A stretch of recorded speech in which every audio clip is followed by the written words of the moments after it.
My wife Lena died in a hospital bed 14 months ago. I held her hand as she went, so when I heard her crying in the hallway of this house last night, you can imagine my confusion. The truly insane part? The owner's bizarre rulebook specifically warned me this might happen. It's not a haunting, he said in his correspondence. It's just how the house works. Dr. Alistair, this is my first recording, as we discussed. A sort of audio journal to document my stay here, my progress. I'm supposed to talk about the art, but I think I have to start with the house. You have to understand the place to understand the silence. The drive up to the Thornwood estate, no relation, just a cosmic irony I'm not yet ready to unpack, was a lesson in erasure. You leave the city, then the suburbs, then the towns become smaller, farther apart, until they're just suggestions of life. Then, nothing.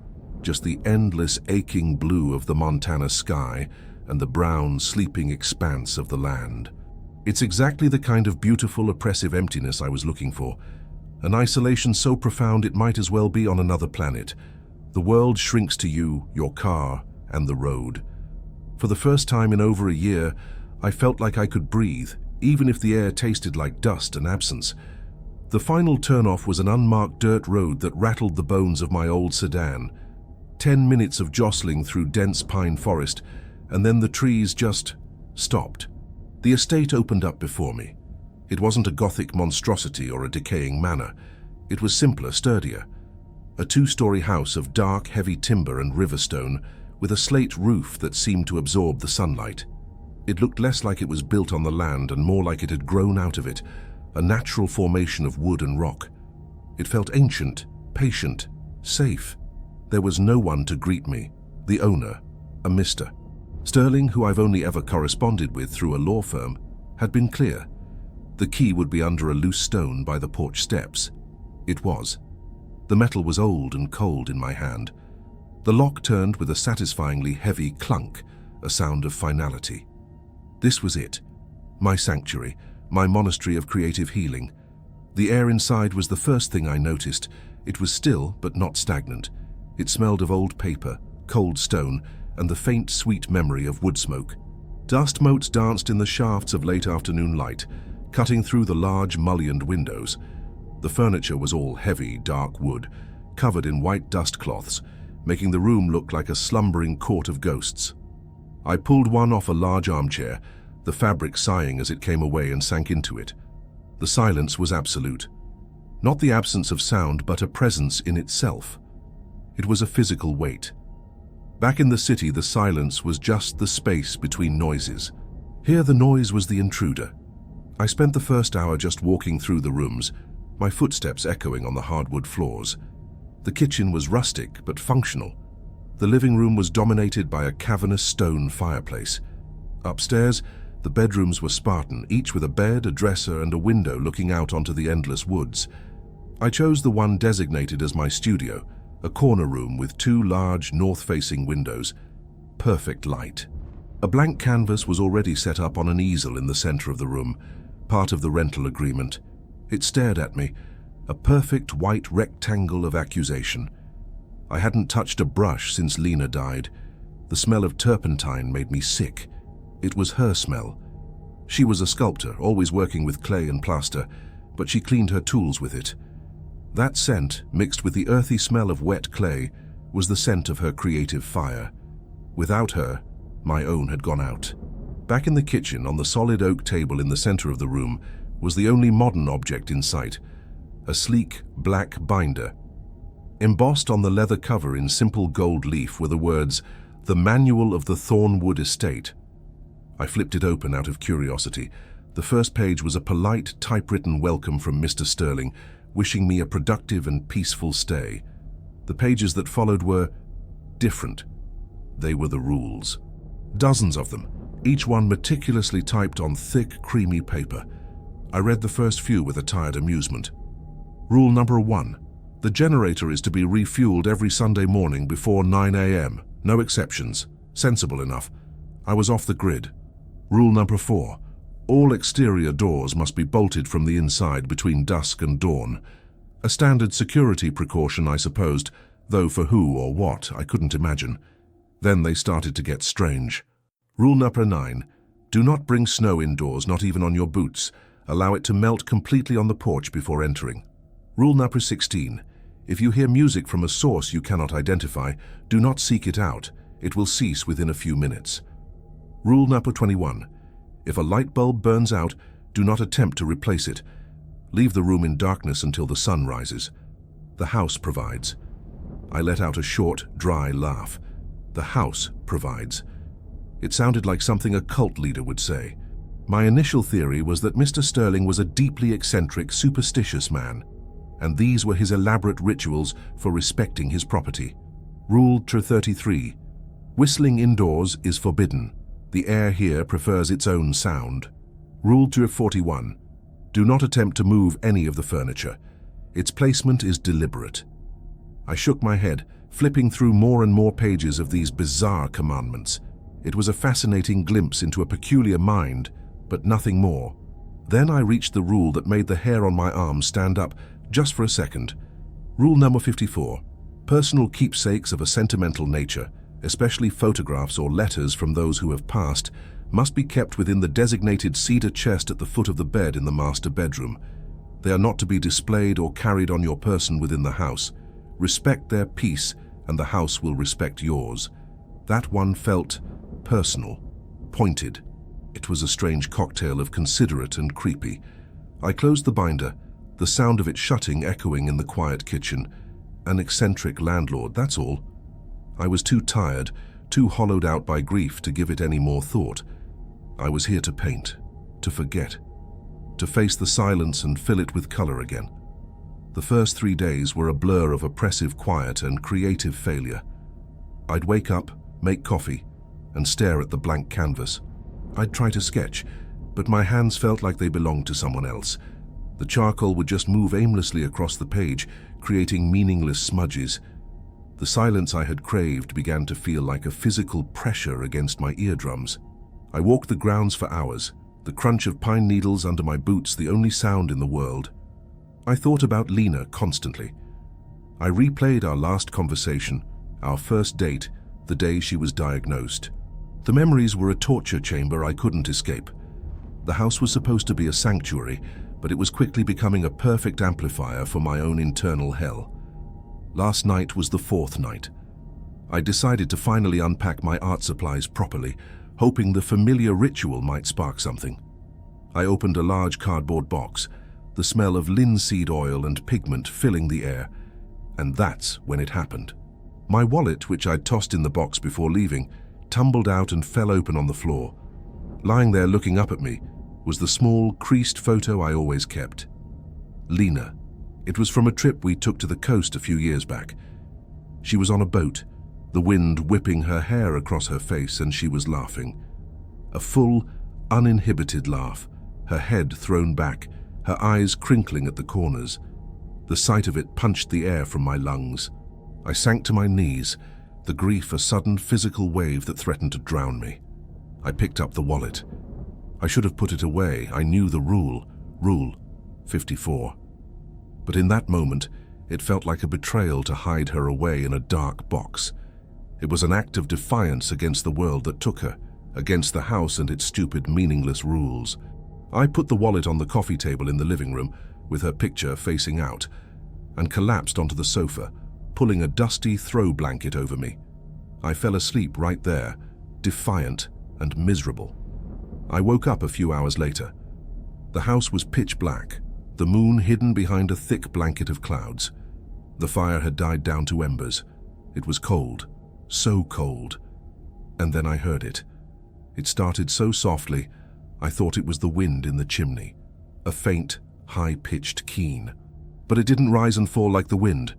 It was steady, rhythmic. It was the sound of someone crying. My blood ran cold. I sat bolt upright, every muscle tensed. I strained my ears, trying to place it. It was coming from down the hall, near the base of the stairs. It was a woman's cry, a sound of deep, inconsolable sorrow. My logical mind was screaming explanations at me. An animal outside, the old house settling, a grief-induced auditory hallucination. It had to be. But the sound, I knew that sound. I had held Lena in my arms as she wept after her diagnosis. I knew the exact cadence of her sobs, the way her breath would hitch in her throat, the small broken sounds she made when she thought she was being quiet. This was the sound of my wife crying. My heart hammered against my ribs, a frantic, trapped bird. A part of me, a wild, desperate part, wanted to call her name, to run towards the sound. But I was paralyzed by a terror so absolute it felt like ice in my veins. My eyes darted around the dark room and landed on the coffee table, on the wallet, on the faint, ghostly image of her smiling face in the gloom. Respect their peace, and the house will respect yours. With a surge of adrenaline-fueled panic, I lunged for it. My hand closed around the worn leather. I didn't just put it in my pocket. I scrambled to my feet, ran to the master bedroom, fumbled to open the heavy cedar chest and threw the wallet inside, slamming the lid shut. The crying stopped, not faded out, not tapered off. It ceased. Instantly. One moment, the sound of her grief filled the house. The next, a silence so profound, so complete, that it was 1,000 times louder and more terrifying than the weeping had been. So, that's where I am, Dr. Alistair. It's morning now. The sun is up. The house is just a house again. I know what you'll say, that my mind is playing tricks on me, that I'm projecting. And I want to believe that. God, I want to believe that more than anything. But it felt so real. It felt like the house knew I broke a rule, and it showed me the consequence. I don't know what this place is. I don't know if I'm losing my mind. If you're listening to this and you want to help me figure out what's real and what isn't, subscribe, I guess. Follow along. I could really use a second opinion, because I'm all alone out here, and I'm starting to get scared of the silence again. Second entry. It has been 1 week since the incident. I have not heard the crying again. I have not broken another rule. My life here has found a new rhythm, a new and unsettling liturgy. It is a choreography of compliance. Sleep is a shallow, guarded thing now. I wake several times a night, my ears straining against the immense quiet, listening for the prelude to that sound. In the mornings, I perform the necessary rituals. I check the bolts on the doors. I measure the fuel in the generator. I make my coffee, and I sit at the kitchen table, my back to the wall, and I stare at the binder. At the manual. It no longer feels like the ramblings of an eccentric. It feels like a contract, a non-negotiation agreement with the silence. I have become a meticulous observer of my own behavior. The rule about the snow, rule number 9, I follow it with the precision of a surgeon. I stamp my boots on the porch, knocking every single crystalline flake from the leather, watching them melt into dark spots on the wood before I dare to cross the threshold. I have stopped listening to music on my phone. Rule 1016, the one about unidentified music, has made me suspicious of all melodies. I find myself humming an old habit, and I cut myself off abruptly, a jolt of cold fear lancing through me. I have not touched the cedar chest. I know my wallet is inside, that her photograph is inside, but the thought of opening it fills me with a specific and visceral dread. It is a Pandora's box of sorrow, and I now understand that in this house, sorrow has a voice. My art remains a barren landscape. The canvas in the studio is a monument to my paralysis. The blankness of it feels aggressive, like the silence, a void that demands to be filled, but I have nothing to give it. My grief, which was once a chaotic storm of emotion, has been distilled into something else, a cold, sharp-edged vigilance. I am too busy obeying the house to mourn my wife. Perhaps that is the point. This morning I decided to clean the studio. An act of procrastination, perhaps, but it felt productive. The room was layered in a fine coat of dust, and the air was stale with disuse. I opened a window, letting the crisp, pine-scented air flood the space. It felt good, normal.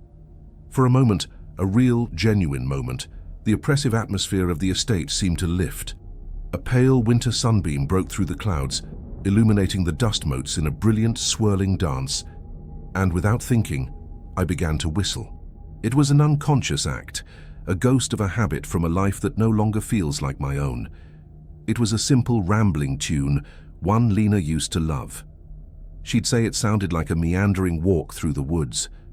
The notes came out, clear and cheerful in the quiet room, and for about 10 seconds it was just that, a man whistling in a sunlit room. Then I remembered. Rule number 33. Whistling indoors is forbidden. The air here prefers its own sound. I froze mid-note, the sound dying in my throat. My blood turned to ice. My eyes darted around the room, wide and frantic. The silence rushed back in, heavier than before, thick with expectation. I stood there for what felt like an eternity, motionless, barely breathing, waiting for the weeping to start, waiting for some terrible, unknown consequence. But nothing happened. The sunbeam remained. The dust continued its slow ballet. The silence was just silence.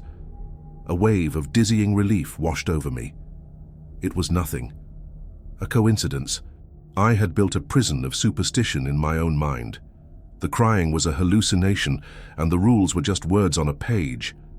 I let out a shaky breath, a laugh threatening to bubble up from my chest. That's when I heard it. It wasn't from the hallway this time. It was from above me, from the attic. A faint, tinny, metallic sound. A melody. It was the tune I had been whistling. But it was wrong. Horribly wrong. It was being played by what sounded like an old music box, the kind with a metal comb plucking at a revolving cylinder. The notes were there, the rhythm was correct, but the pitch was off, discordant. Each note seemed to sour as it played, creating a melody that was both familiar and grotesquely alien. It was the sound of a beautiful memory being systematically corrupted. I clamped my hands over my ears, but the sound seemed to bypass them, to resonate directly inside my skull. It was a violation. It was taking something of ours, of mine, and twisting it into a mockery. "Stop it," I whispered, my voice trembling. "Please, just stop." The music box played the melody through once, a jaunty, horrifying rendition that lasted maybe 30 seconds. And then, as the manual had promised, it ceased. The final discordant note hung in the air for a moment before being swallowed by the quiet. I backed out of the studio, my heart pounding a frantic rhythm against my ribs. I stumbled down the stairs and out the front door, not even bothering to grab my coat. I just stood on the porch, gasping in the frigid air, my eyes fixed on the impassive face of the woods. It wasn't a hallucination. This was real. The house wasn't just haunted by a presence, it was being haunted by me. It was taking my memories, my habits, my grief, and playing them back to me, distorted and weaponized.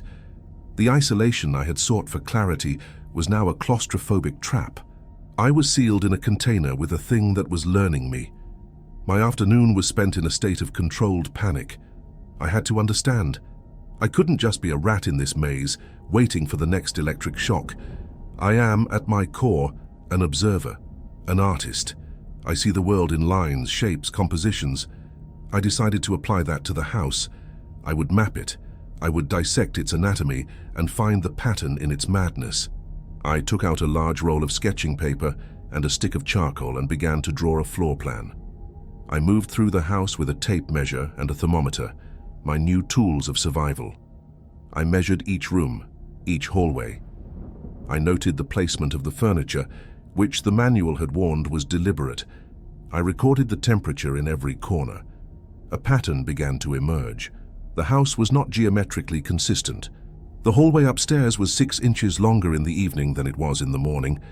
I measured it 3 times, convinced I was making a mistake, but the numbers were undeniable.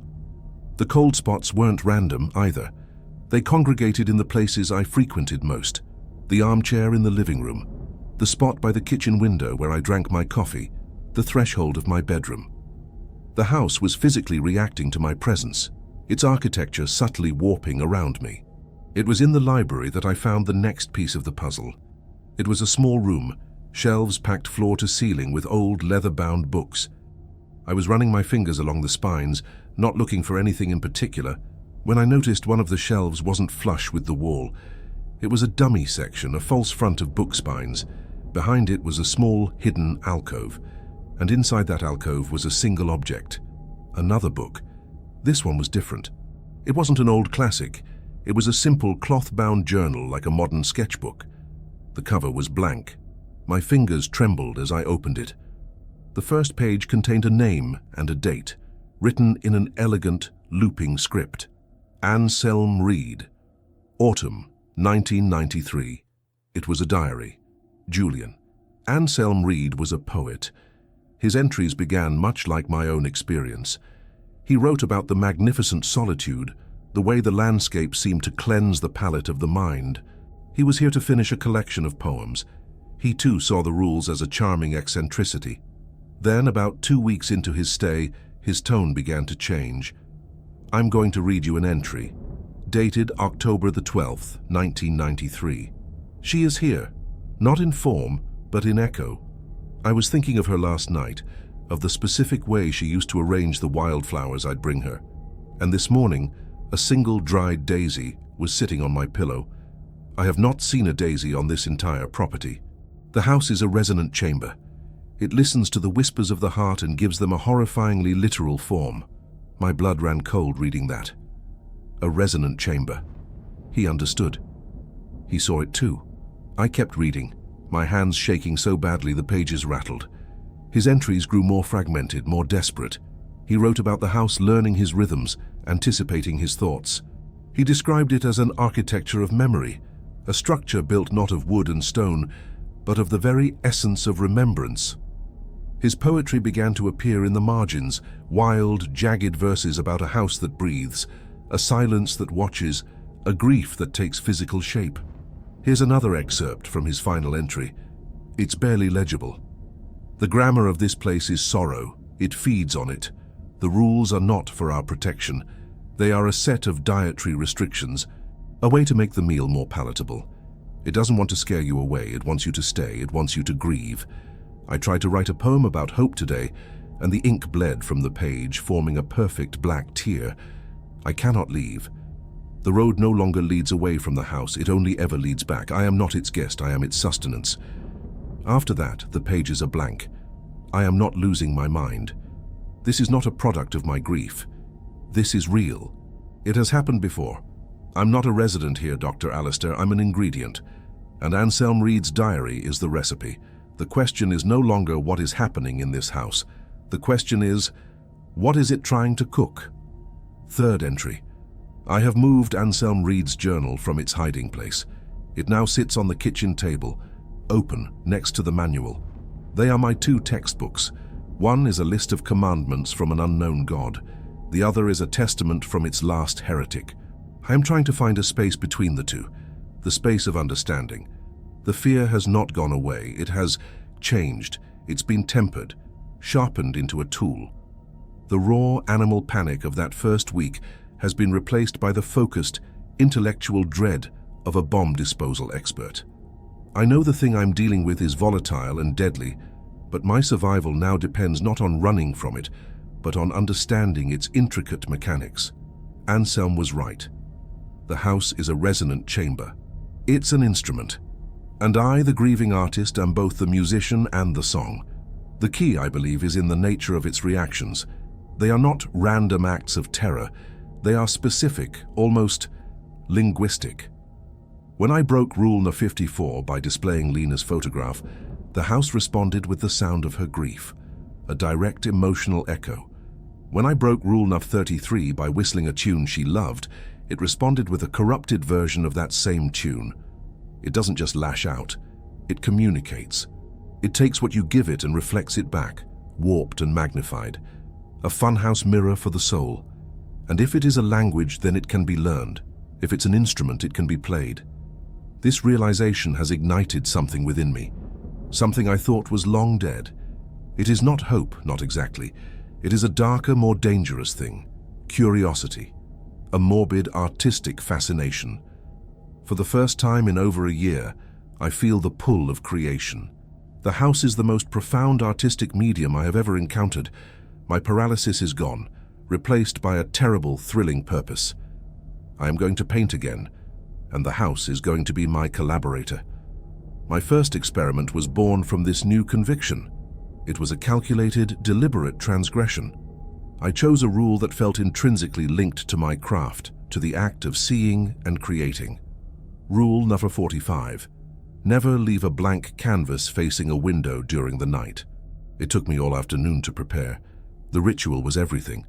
I cleaned the studio meticulously, not out of a sense of tidiness, but as a way of clearing the stage. I set up a new canvas, a perfect 40 by 60-inch rectangle of bleached linen, on the sturdiest easel. I positioned it in the exact center of the room, facing the large north window, which looks out onto a dense, dark stand of ancient pine trees. As dusk began to settle, painting the snow-covered landscape in hues of bruised purple and cold, liquid gold, I felt a tremor of the old fear. The house grew quieter, the shadows deepening and stretching like grasping fingers. Every creak of the floorboards sounded like an intake of breath. I was keenly aware of being watched, of the house's immense, silent attention fixed upon my little stage. This was not just a violation. It was a performance, a challenge. I left the studio, pulling the door closed but not latching it. I spent the night in the armchair downstairs, a wool blanket pulled up to my chin, staring into the dying embers of the fire. I did not sleep. I listened.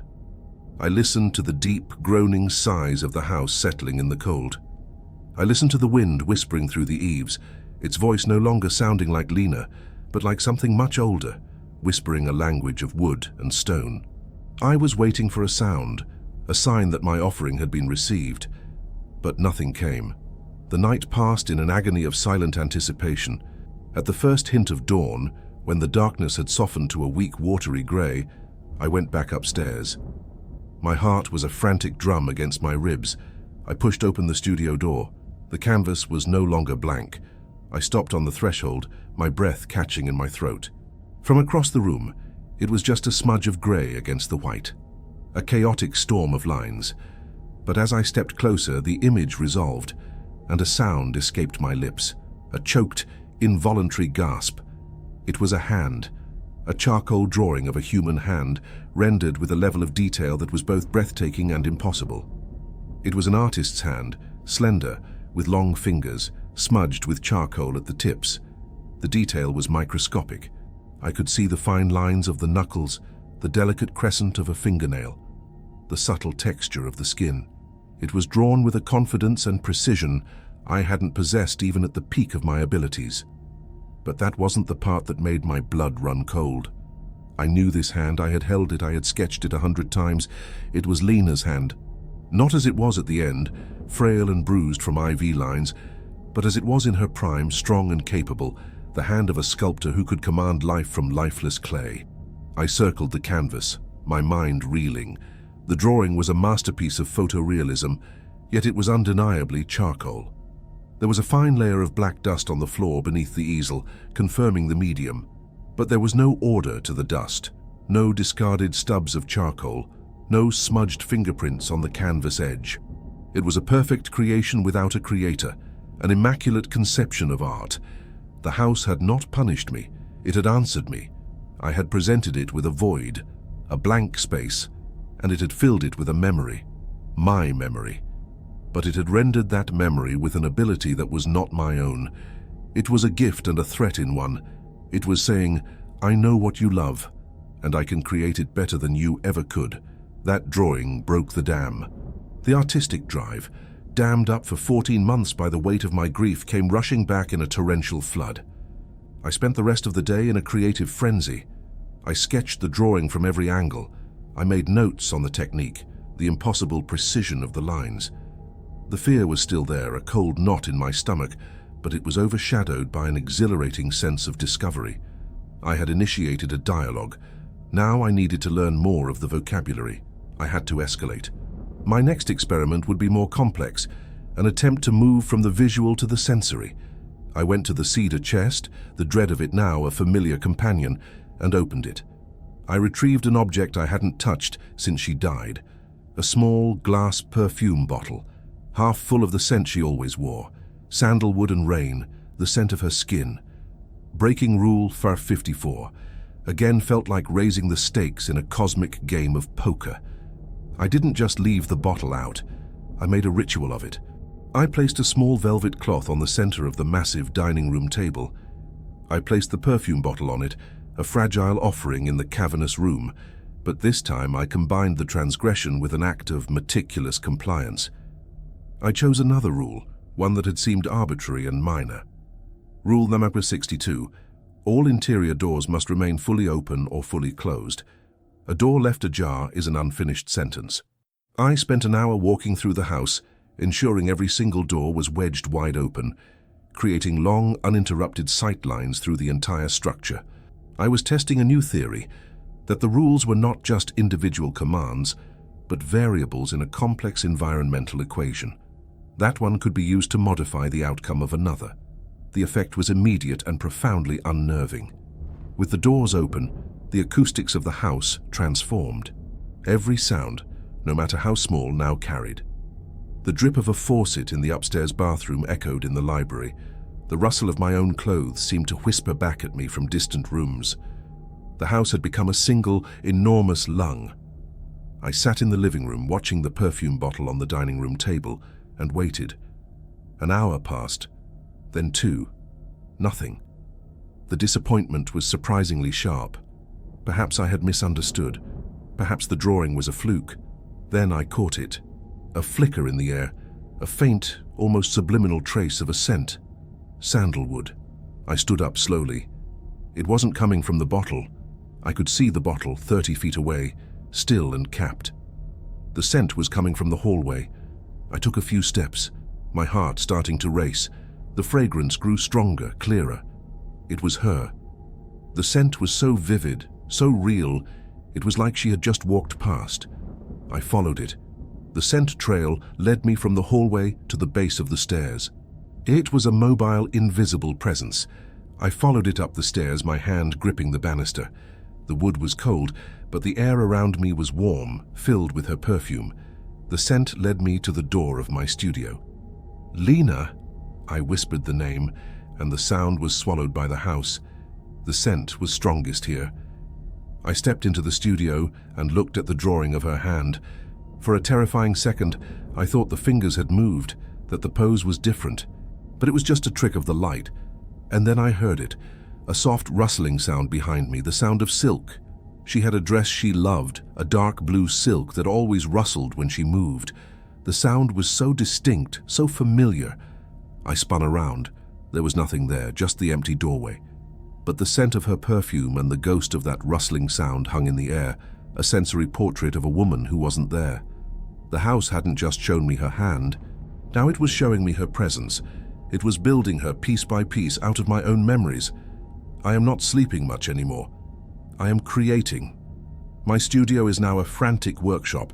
I am filled with a manic energy I haven't known in years. I am painting again, sketching, my hands covered in charcoal and paint. I am not trying to paint Lena. I am trying to paint what the house is showing me. I am painting the memory of a scent. I am sketching the echo of a sound. My art is no longer about capturing reality. It's about documenting a haunting. Anselm wrote that the house wanted to make the meal more palatable. He was wrong. It doesn't just want to feed on my grief. It wants to help me cultivate it, to refine it. It's not a predator, it's a patron. It has become my muse, a terrible, wonderful, all-consuming muse. I broke another rule last night, a small one. Rule number 19. Do not leave books open to a specific page. I left my copy of her favorite sonnets open on the bedside table. This morning I awoke to the sound of whispering, her voice, faint and ethereal, reading the exact sonnet from the page. I am no longer afraid of the consequences. I am addicted to them. I am an artist in conversation with the sublime, and I will not stop until I see what masterpiece we can create together. I know this is dangerous. I know I am playing with something ancient and hungry, but the artist in me, the grieving husband in me, does not care. I want more. I want to see her again, and I am beginning to believe that this house is the only place in the universe where that might actually be possible. Fourth entry. The dialogue has begun. To call it a dialogue is perhaps a misnomer. A dialogue implies an exchange between two distinct entities. What is happening here is more like a civil war. I am at war with my own memory, and the house is the battlefield, the arms dealer and the cheering crowd. My logbook, which I started after finding Anselm's journal, is now thick with entries. It is a meticulous record of cause and effect, transgression and manifestation. Rule number 27. Do not burn any wood other than the pine provided. I burned a single oak branch I found in the forest. The result? For a full hour, the house was filled with the smell of a hospital, the sterile antiseptic scent that still clings to the back of my throat when I think of Lena's final days. Rule 71. Never close all the curtains in a single room. I did so in the library. The result? Every book on the shelves turned to face spine in, presenting me with a uniform wall of blank yellowed pages. Each experiment yields a new piece of the syntax. I am learning the grammar of this place, as Anselm called it. I have discovered that the phenomena are not merely reactive, they are compositional. They build upon one another. The lingering scent of her perfume now mingles with the phantom hospital smell. The corrupted music box melody sometimes plays in counterpoint to the whispers of her reading poetry. The house is layering these sensory memories, creating a symphony of my loss, and I am its conductor. I have moved beyond simple binary transgressions. I am now orchestrating complex scenarios. I will break 3 rules at once, one related to sound, one to light, one to memory, and I will stand in the center of the living room and experience the resulting composition. It is a terrifying, intoxicating form of art. I feel like a pioneer on the brink of a new frontier, a frontier of applied metaphysics where grief is the raw material. The entity, the presence, the echo, whatever it is, has become a constant. It is no longer something I must summon. It is simply here. My sustained and deliberate breaking of the estate's protocols seems to have permanently weakened the barrier that held it in check. I feel it as a subtle pressure in the air, a constant state of being observed. When I move from room to room, I feel its attention follow me like a spotlight. Lena is now a permanent resident of Thornwood Estate, or at least her ghost is. The shift began 3 nights ago. The transition from a passive, reactive presence to something else, something active. I was in the studio, working on a new piece. Not the portrait, I wasn't ready for that yet. This was an abstract, an attempt to capture the feeling of the resonant silence. I was working with a palette knife, applying thick impastos of Payne's grey and ultramarine blue. I was lost in the work, the familiar scrape of the knife on canvas the only sound. The composition is unbalanced. The voice was as clear as if she were standing right behind me. It was her voice, not the ethereal whisper I had grown accustomed to, but her real, living voice with its familiar timbre and its crisp, critical edge. She was an artist too. She was always my most honest and most brutal critic. I dropped the palette knife. It clattered to the floor, leaving a smear of dark blue paint on the floorboards. I did not turn around. I couldn't. My body was rigid, locked in place by a fusion of ecstatic joy and profound terror. She was here. She was talking to me. "You're relying too heavily on the lower left quadrant," the voice continued, conversational, analytical. "It's pulling the viewer's eye off the canvas. It's a fundamental flaw, Julian." My breath came in ragged, shallow gasps. This was what I wanted, wasn't it? To hear her voice again. But hearing it dissect my work with cold, posthumous precision was not the reunion I had fantasized about. It was unnerving. It was wrong. "Who are you?" I finally managed to ask, my voice a hoarse croak. The silence that answered was long and heavy. The feeling of being watched intensified, pressing in on me from all sides. Then the voice came again, no longer behind me, but seemingly from within my own head. "You know who I am," it said, and there was a new note in its tone, a cold, sharp, mocking quality I had never heard from her in life. "I'm the one who remembers how good you used to be." That was the beginning of the new phase. The muse has become the tormentor. The entity is no longer content to simply be. It wants to participate, and its participation is a form of psychological warfare. It uses Lena's voice to flay me with my own insecurities. While I try to sketch, it whispers from the corner of the room, "Your hand is unsteady. You've lost your confidence." When I mix colors on my palette, it sighs, a sound of profound disappointment. "You never could capture the color of the sky. You always made it too sentimental." It hums the corrupted music box tune when my frustration gets the better of me. It is a relentless, intimate cruelty. It knows every one of my secret fears, every artistic doubt I have ever harbored. It uses the love and trust I had for my wife as a key to unlock the most vulnerable parts of my mind and pour poison into them. The physical manifestations have also changed. They are no longer beautiful, ghostly echoes. They are acts of deliberate sabotage. 2 days ago, I woke up to find my brushes, which I had cleaned and arranged with obsessive care, submerged in a jar of turpentine, their fine bristles warped and ruined. Yesterday, a new canvas that I had spent hours preparing with gesso was marked with a single greasy handprint in the center. Lena's handprint. The same one from the first drawing, but this time it was not an offering. It was a defacement. I am trapped in a surreal and abusive artistic collaboration. I am being haunted by a malevolent critic who wears my dead wife's face. My manic creative energy has curdled into a frantic, desperate obsession. The joy of the dialogue is gone, replaced by the fury of argument. I find myself yelling at the empty air, defending my artistic choices to a ghost. I am losing. The house and the thing within it are breaking me down, eroding my sanity one critical remark, one act of sabotage at a time. This afternoon I decided I could not endure it any longer. I would not be a passive victim of this thing. I would force a confrontation. I would reclaim my art, my memory and my grief from the parasite that was feeding on them. I am going to paint her portrait. I will not allow her to be defined by this monstrous echo.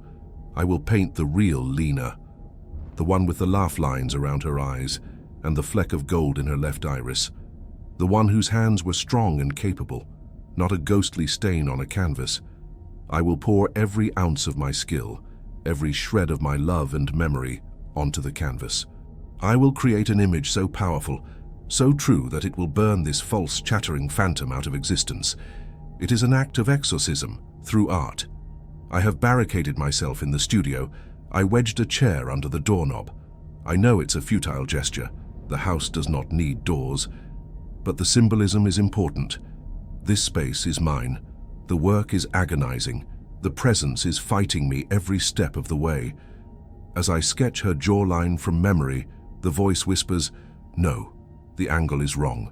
Have you forgotten her face already?" As I mix the flesh tones for her skin, a sudden, inexplicable chill sweeps through the room, making my hand shake so violently I smear the paint. The scent of her perfume is thick in the air, but it's no longer beautiful. It's cloying, suffocating, like flowers rotting in a vase. I am ignoring it. I am painting through it. I am fueled by a furious, defiant energy. I work for hours, losing all track of time.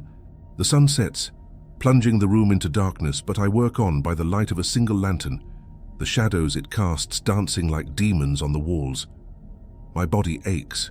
My eyes burn from staring at the canvas. But I cannot stop. I am painting for my life, for my sanity. Finally, in the deep, silent hours before dawn, it is done. I step back from the easel, my entire body trembling with exhaustion and a fragile, triumphant hope. I have done it. Through the haze of fatigue, I can see her. Her smile, gentle and knowing, the warmth in her eyes. It is her, I have captured her, I have won. I raise the lantern higher to see my victory more clearly in the light, and my blood turns to ice. The face in the portrait is smiling, yes, but it is not Lena's smile. The lips are twisted into a smirk of cruel, knowing victory. The eyes are the worst part. They are rendered with perfect photographic detail, down to the single fleck of gold in the left iris. But they are empty of all warmth, all life. They are filled with a cold, ancient, and utterly alien intelligence. They are the eyes of the thing that has been watching me from the silence. It is not a portrait of my wife. It is a self-portrait of the entity that has been wearing her memory as a mask. A single perfect tear of black, oily paint escapes from one of the painted eyes and rolls slowly down the canvas cheek. I realize the truth now. I was never the conductor. I was never the collaborator. I was the instrument. I was the brush in the house's hand. It did not want to stop me from painting her. It wanted me to paint it. The whispers have stopped. There is only silence. A deep, listening, triumphant silence. I am standing in a locked room with a masterpiece of cosmic horror, and I was the one who created it. The chair I wedged under the doorknob rattles softly once. It is not trying to get in. It is reminding me that I can never get out. Fifth entry. The portrait is a mirror. I look at it and it looks back at me, and I see not the absence of my wife but the presence of my jailer. The silence since its completion has been absolute. The whispers, the scents, the corrupted melodies, all gone. The house is dormant. It is sated. It has what it wanted, a face, an anchor in my reality, painted with my own hands, born of my own grief. My art was the womb, and my sorrow was the nourishment. I have given birth to my own ghost. For 3 days after finishing the painting, I did not leave the studio. I sat on the floor, my back against the wall, and simply stared at it. The chair remained wedged under the doorknob, a monument to my own foolishness. The portrait dominated the room, a focal point of immense gravity. Its eyes followed me, their cold, ancient amusement a constant, silent commentary on my broken state. They seemed to possess a subtle, horrifying life, a trick of the light and my own unraveling mind that made them appear to glitter with a wet sheen. Sleep was impossible.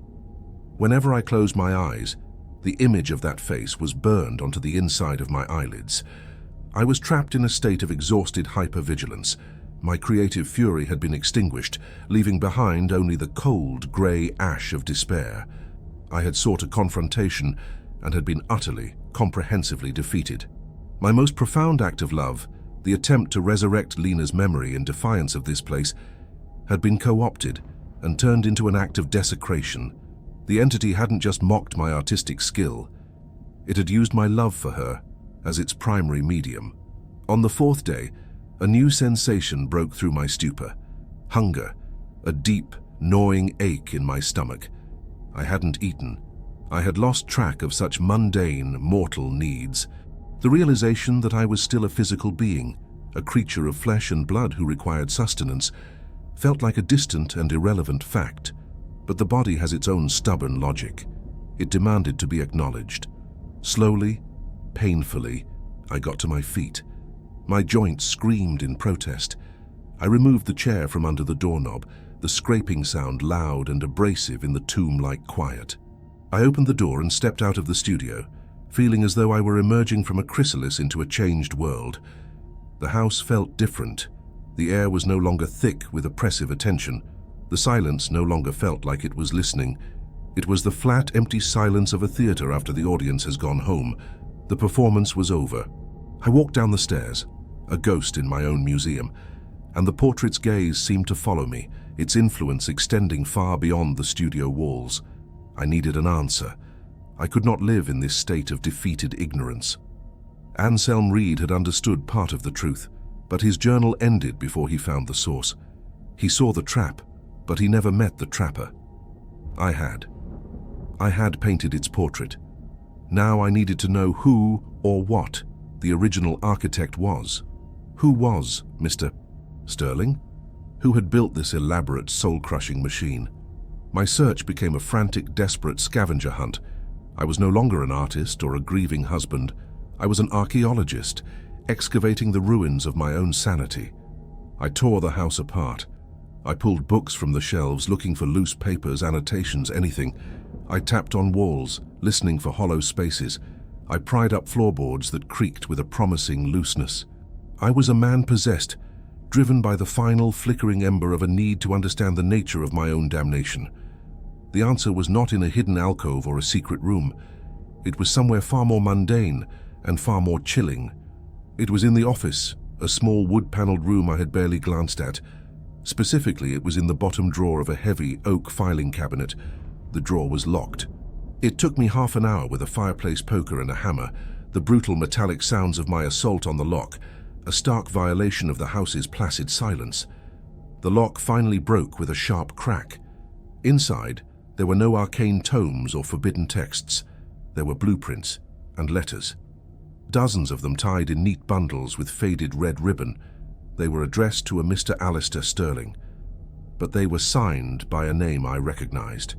The name of the most renowned residential architect of the late 19th century. A visionary, a genius, a man who had disappeared at the height of his fame. His name was Elias Thorne, my great-grandfather. I sank to the floor, the letters and blueprints sliding from my numb fingers. Thorn. No relation, I had told myself on the drive up. Just a cosmic irony. It wasn't irony. It was inheritance. I read the letters, my mind struggling to assemble the pieces of a puzzle that was a century old and horrifyingly personal. They were a correspondence between Elias Thorn, the architect, and Alistair Sterling, his patron, a wealthy industrialist with a fascination for the esoteric. Elias's early letters were filled with professional pride and visionary zeal. He was not just building a house, he was pioneering a new form of architecture. He called it Nemo architecture, the architecture of memory. I quote from one of his letters dated 1891, "Mr. Sterling, you seek a monument to your late son, a tomb that is not a tomb, but a vessel. Conventional materials, stone, wood, glass, are insufficient. They are mute. We must build with a more resonant material. We must build with the very ether of memory itself. The theories of sympathetic resonance are clear. A structure, properly attuned, can be made to resonate not with the vibrations of sound or light, but with the psychic residue of a powerful emotional event. Grief, particularly the grief of a parent for a lost child, is the most potent emotional energy known to man. This house will not be a place to remember your son. It will be the memory itself. My great-grandfather had designed a trap.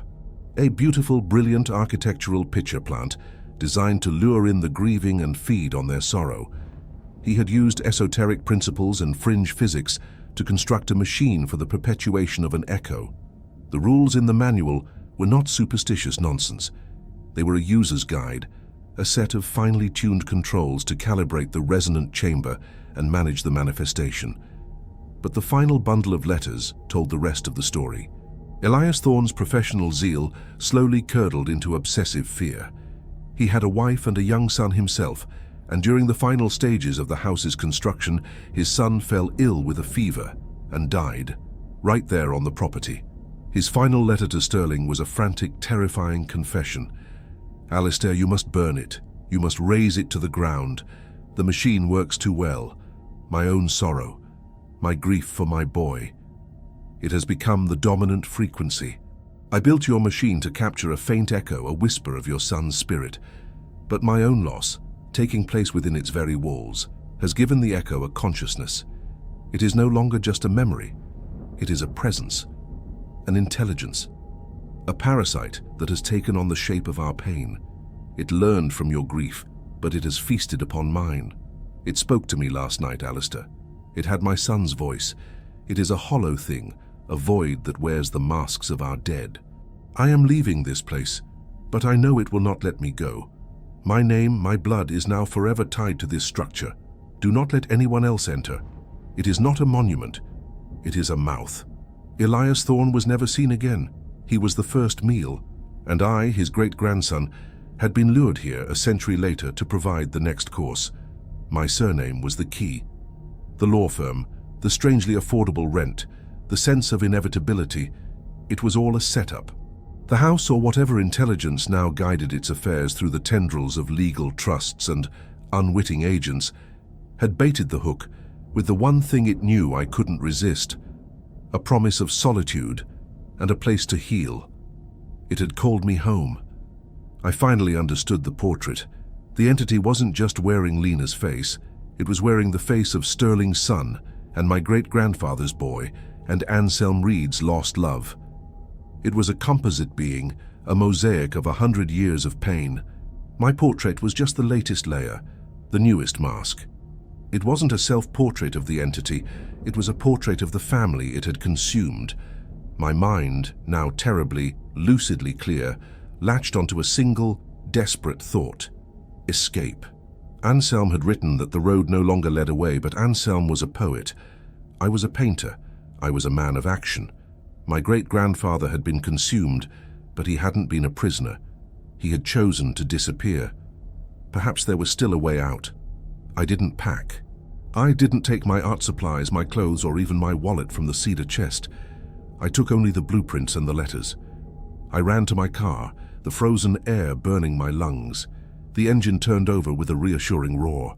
I threw the car into reverse, spitting gravel, and sped down the long, winding dirt road, my eyes fixed on the rearview mirror, expecting to see the house looming behind me, but it just receded, growing smaller, until it was swallowed by the pines. A wild, hysterical laugh escaped my lips. I was out. It was that simple. Anselm was wrong. He had been trapped by his own despair, his own poetry. I was free. I drove for what felt like hours, the sun sinking below the horizon. The landscape was a monotonous blur of snow and trees. I should have reached the main highway an hour ago. A cold knot of dread began to tighten in my stomach. I checked my phone. No signal. Of course. I kept driving, pushing the car faster. The road remained the same. An endless repeating loop of pine and birch trees. And then, through a gap in the woods, I saw it, up on the hill.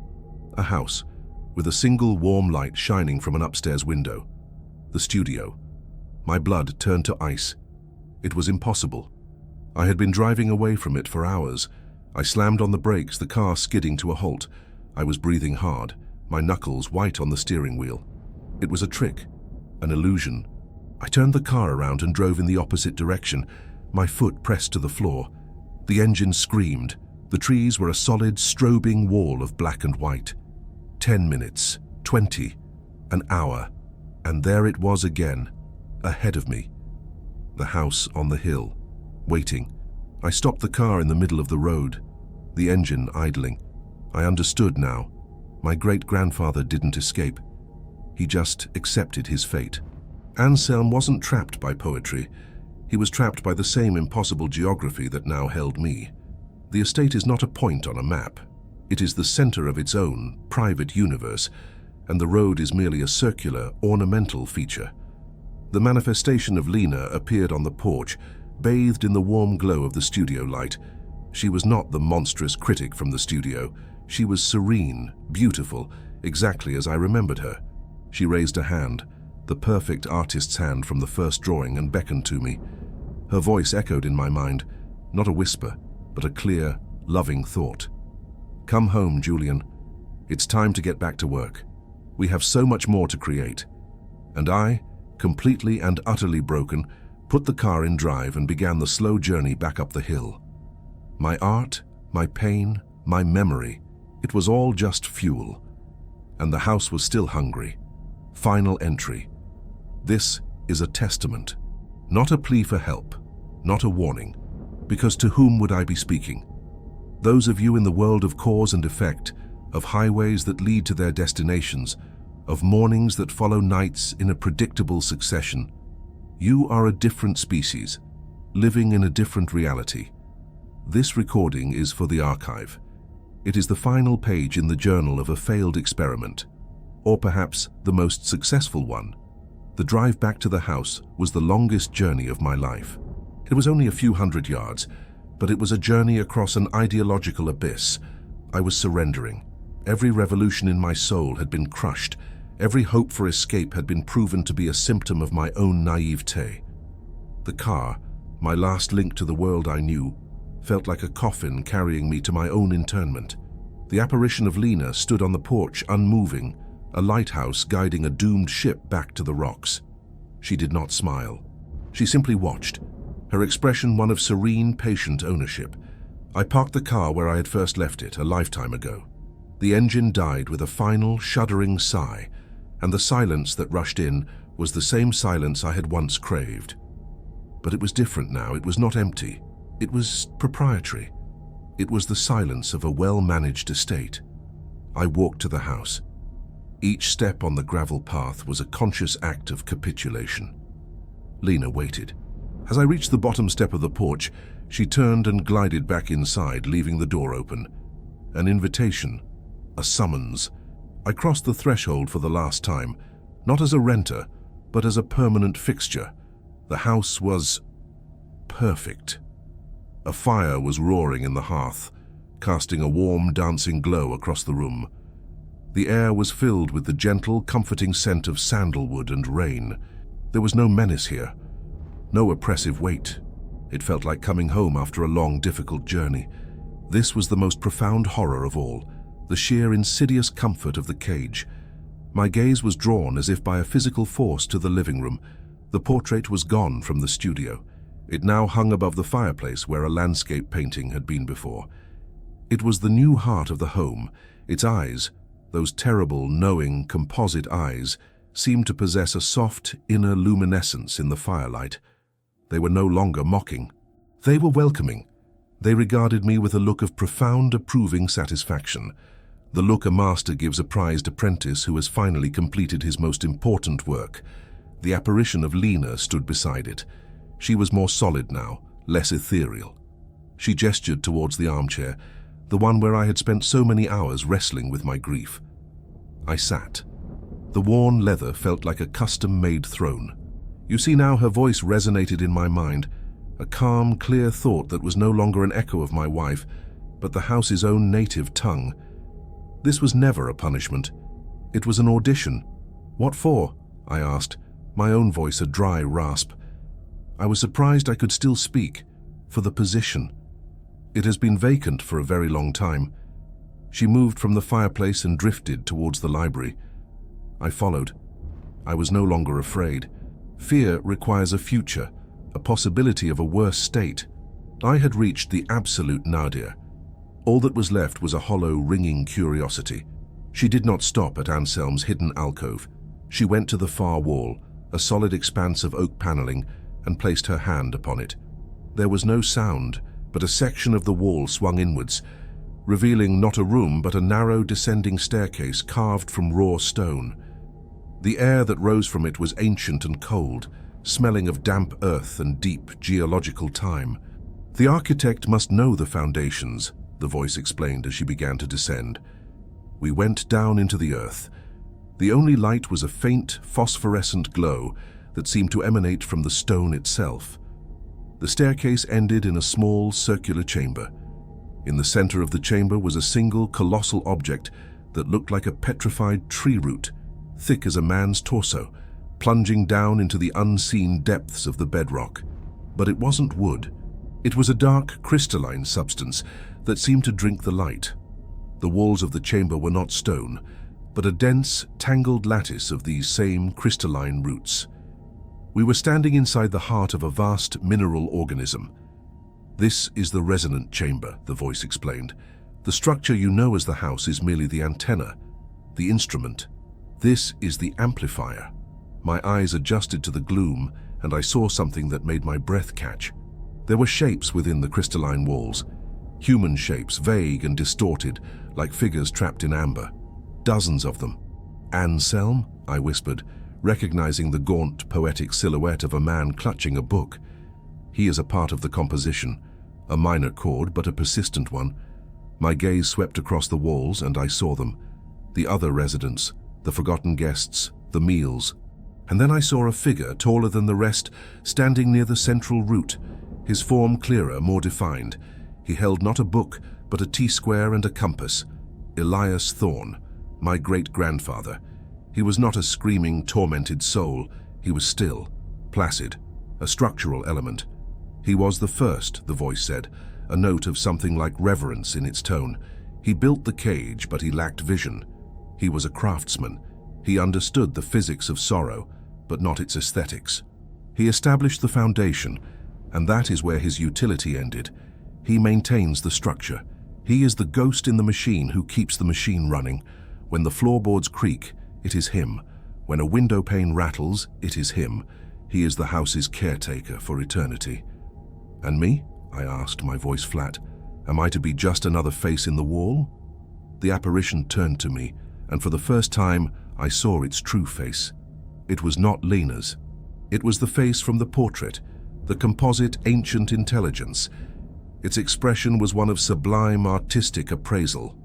No, you are different. He was the craftsman. You are the artist. He could only trap the grief that stumbled into his web. But you can paint lures. You can compose symphonies of sorrow that will call to the most refined, the most potent souls. The house has been feeding on scraps for a century, on the bland, simple grief of poets and recluses. But your pain, Julian, your loss was so profound, your talent so acute. You have elevated its palate. You did not just feed it. You taught it what true flavor is. The full, devastating truth crashed down upon me. I was not the next meal. I was the new head chef. My purpose was not to be consumed, but to curate the future menu. I was to be the house's acquisitions director for the currency of pain. Elias is the caretaker, the entity explained, its voice resonating from the very stones around me. You will be the curator. You will refine the collection. You will help us grow. We ascended the stairs back into the warm, firelit comfort of the house. The entity led me to the office, to the desk where I had found the letters. The manual was sitting in the center of the desk, its black leather cover seeming to absorb the light. Beside it was a fountain pen, its nib a sliver of gold. The rules need updating, the voice said. The old ones were designed for a blunter, less sophisticated form of acquisition. We require a new methodology, a more artistic approach. You will write the new protocols. You will design the new traps. This was my final, eternal role. Not to be a screaming ghost, but a silent collaborator. To use my intimate knowledge of the creative soul, its vanities, its insecurities, its desperate need for a muse, to bait the hook for others like me. My damnation was not to be locked in a cage, but to become the one who designs ever more beautiful, more intricate cages. I looked at the pen. I looked at the book. I thought of fighting, of screaming, of trying to smash the portrait. But I knew it was useless. The battle was already over. It had been over the moment I first heard Lena crying in the hall. All that followed was merely the slow, methodical process of my recruitment. My hand, the artist's hand that had once belonged to me, reached out and took the pen. It felt perfectly balanced. I uncapped it. I opened the manual to a fresh, blank page. My mind, now emptied of all emotion, all hope, all identity, became a vessel for the house's will. A new rule bloomed in the void, a perfect, elegant, lethal idea. And I began to write. This is the final entry in the log of Julian Thorne. The transition is complete. My predecessor, the architect, maintains the physical structure. I have assumed my new role as the curator. My work is to refine the collection, to enhance the resonance. I have been tasked with composing the new guest protocols. If you are hearing this, it means you are a prospective candidate. And this recording has been placed for your consideration. Consider it an artist's statement. If you believe there is a way to fight it, if you are formulating theories in your mind about how to break the cycle, they are all very charming. They are all smaller than the truth. The truth is that a house needs a caretaker, and a collection needs a curator. My work has already begun. The house is expanding. Its palette is becoming more sophisticated. Soon we will be ready to welcome a new artist in residence, the first of many. I have already written the perfect invitation.